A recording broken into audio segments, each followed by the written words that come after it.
The Dark Night of the Soul by St. John of the Cross. Book 2, Chapter 23.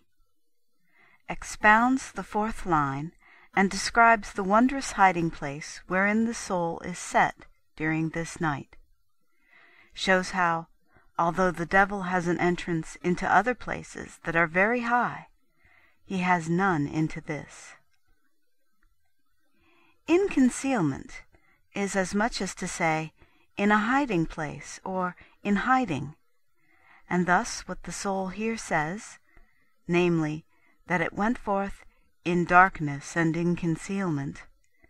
is a more complete explanation of the great security which it describes itself in the first line of the stanza as possessing, by means of this dark contemplation upon the road of the union of the love of God. When the soul then says, in darkness and in concealment, it means that inasmuch as it journeyed in darkness after the manner aforementioned, it went in hiding and in concealment from the devil, and from his wiles and stratagems. The reason why, as it journeys in the darkness of this contemplation, the soul is free and is hidden from the stratagems of the devil, is that the infused contemplation which it here possesses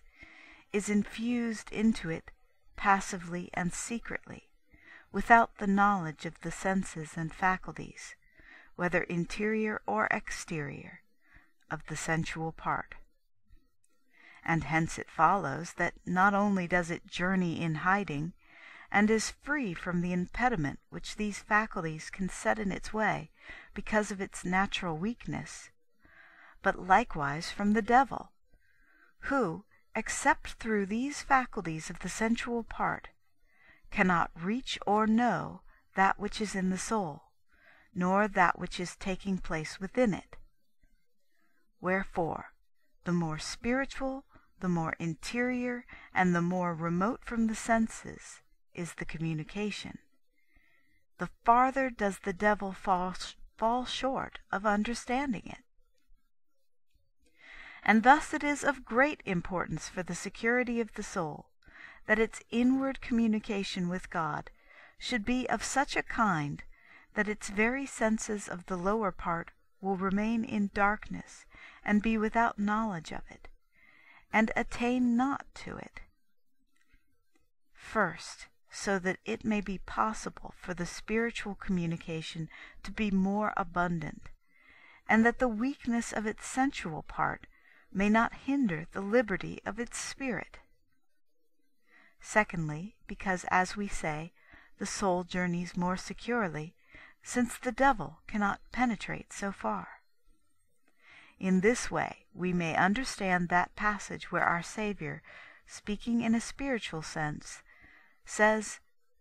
"Let not your left hand know what your right hand is doing," which is as though he had said, "Let not your left hand know that which takes place upon your right hand," which is the higher and spiritual part of the soul.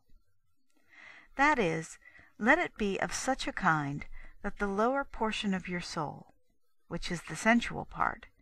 may not attain to it. Let it be a secret between the spirit and God alone. It is quite true that oftentimes, when these very intimate and secret spiritual communications are present and take place in the soul, although the devil cannot get to know of what kind and manner they are, yet the great repose and silence which some of them cause in the senses and the faculties of the sensual part make it clear to him that they are taking place, and that the soul is receiving a certain blessing from them. And then, as he sees that he cannot succeed in thwarting them in the depth of the soul, he does what he can to disturb and disquiet the sensual part, that part to which he is able to attain, now by means of afflictions, now by terrors and fears, with intent to disquiet and disturb the higher and spiritual part of the soul by this means, with respect to that blessing which it then receives and enjoys. But often when the communication of such contemplation makes its naked assault upon the soul and exerts its strength upon it, the devil, with all his diligence, is unable to disturb it.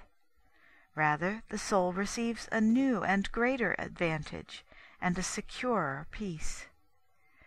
For when it feels the disturbing presence of the enemy, then, wondrous thing, without knowing how it comes to pass, and without any efforts of its own, it enters farther into its own interior depths, feeling that it is indeed being set in a sure refuge, where it perceives itself to be most completely withdrawn and hidden from the enemy. And thus its peace and joy, which the devil is attempting to take from it, are increased, and all the fear that assails it remains without, and it becomes clearly and exultingly conscious of its secure enjoyment of that quiet peace and sweetness of the hidden spouse, which neither the world nor the devil can give it or take from it. In that state, therefore, it realizes the truth of the words of the bride about this in the songs. See how 80 strong men surround the bed of Solomon, etc., because of the fears of the night. It is conscious of this strength and peace, although it is often equally conscious that its flesh and bones are being tormented from without. At other times, when the spiritual communication is not made in any great measure to the spirit,